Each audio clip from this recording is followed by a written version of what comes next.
Hi everybody, I'm Bill Sanders, and today I'm doing something a little different. I'm introducing a group called Lyrique and a watch called the Étude #1. Uh, we formed this group about a little over a year ago, and it's an international group made up of people who really appreciate and would want to develop the best that we can find in watchmaking. And I believe we've done this. And so without further ado, let me talk about our new watch. And there's a lot to talk about, so I won't take up any more time than necessary. In a further video, a later video, I'm going to talk more about Lyrique and sort of all of the details and everything that we went through to create this watch. Now, we started off very fortunately with a company called Agonized, and they designed for us a new movement called the AGH 6801, adjusted to 6 positions, 3 hertz, 21,000 VPH, hand wound. Really a beautiful movement, and that was our starting point, and that was what we wanted to do. And in the movement itself, we had some really fabulous features to it. One of the things that Agonized provided us with was something called the Agonized Gear. And what it is, it's a gearing with the teeth have a little elastic spring in it. And what it does, it eliminates the small interferences in the gear train that lead to hesitations with eccentric hands. And by eccentric hands, they mean something other than center hands, and hands that are further out from the center. You're going to have a greater possibility of hesitation because of the distance that it goes from the center gear train. Let me quote Jean-Marc Viderec on this. He said, when you have hands that are no longer in the center, they have the unfortunate tendency of hesitating because you have small interferences within the gear train. And that is one of the things that they added to it. Another that was added that was a major feature that we really enjoyed is called Pit Regulator. And it adjusts both the balance, timing, and the beat, and eliminates the requirement for a regulation lever and a collet pin. Now, in order to have this, there was a special hairspring that was designed by Agonized that was required for the Agon Pit. And our watch, the Étude 1, has both the Agonized for the gearing and also the Agon Pit Regulator. So that was another part of it that we were very, very happy to see in the development of the watch.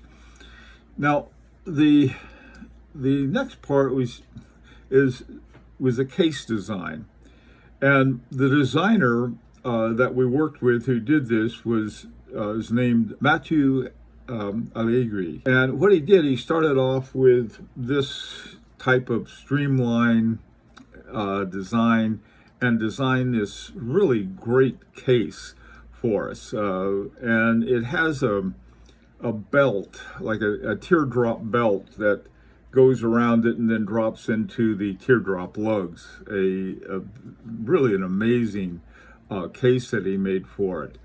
Now, the manufacture of the case was by Observatory and Hands, and you can see all of the different elements that went into our case. It wasn't just a simple case. It was fairly complex.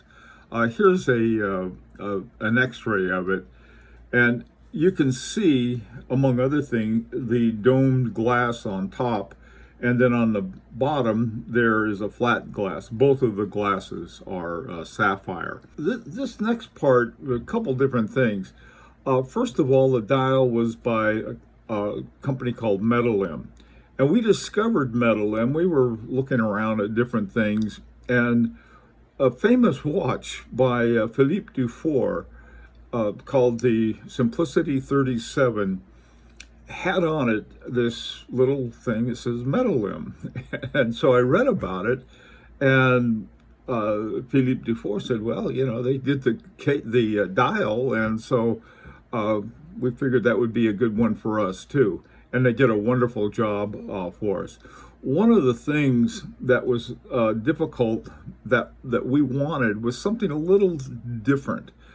Typically, the subdial or eccentric dial would go at 9 o'clock, but we wanted it just a little different, sort of like adding a little beauty mark to our dial. It was something different that would stand out in a special way, and it without, you know, going crazy or anything. And they did that for us. Now, the other thing that we learned about were the hands. We were looking for the best of everything, and the best hand maker that we learned about was Fiedler, and we wanted Observatory Hands. Now, these are not your everyday hands, but they're very special ones. And there was a big moon at the end of the hour hand, and then there was a straight minute hand. And they did a wonderful job for us on that. And we wanted it in a wine color. It was sort of like a burgundy, and they were able to do that for us as well. Now, another group that we worked with was a company called Watchmakers, and I probably said that wrong, but they did the buckle for us. And one of the things in the buckle, one of our groups said, well, what about a teardrop that'll go with the teardrop lugs? And so they did that for us too on the side of it, and then they put our name across the top. Now, the final group that we worked with was for the band, and it's a group. Bracelets Protexto was the name of it, and this is they're also in. Most of these were in Geneva. I think all of these companies were in Geneva, with the exception of the case maker, Butenlanen and Kalin, are up the road about an hour or so, I think. Now, here's the interesting thing: we wanted the band to match the color of the hands. This wine colored that we had chosen, and so using the standard colors that they had available for the hands, they put it together. And so what the band maker was able to do was to use the same formula. Well, we found out that it wasn't exactly the same. It didn't look the same on leather as it did on the hands. And so we got saved by this wonderful designer we worked with, Matt, who went to the Protexto factory and worked with them, and they got the right color for the band. And they even, for the inside of the band, we had a different color, sort of a cream colored on the inside. And so this was the kind of care that was given to each step of the watch as we made it. And primarily because we worked with the kinds of watchmakers that really cared about these details and the quality of the watch. And from the back of the watch, you can see the caliber AGH 6801, handmade 18 rubies, the Geneva waves on the back, and perlage and on the plate. And it's a kind of watch that it's fun to take off and look at what's going on in the back as well. And so this is our final product, called the Étude #1. This goes with sort of the theme of Lyrique, and Étude is sort of like a musical practice that you have, and this is our first one. And it's hand wound. That was another thing, just a little thing we wanted somewhat of a flattened crown. We didn't want the crown sticking out very much, but we wanted it flattened out, but yet you could still wind it. And they did that for us too. We had the eccentric seconds, the observatory hands. It's a 40-hour reserve, 30 meters water resistance, and it's a limited edition. We limited it to 70. And this is, we're very much looking forward to going ahead, Lyrique is, with some other projects, and with again, we want to work with the very best. Like to hear from you, and this is Bill Sanders for this today is for Lyrique.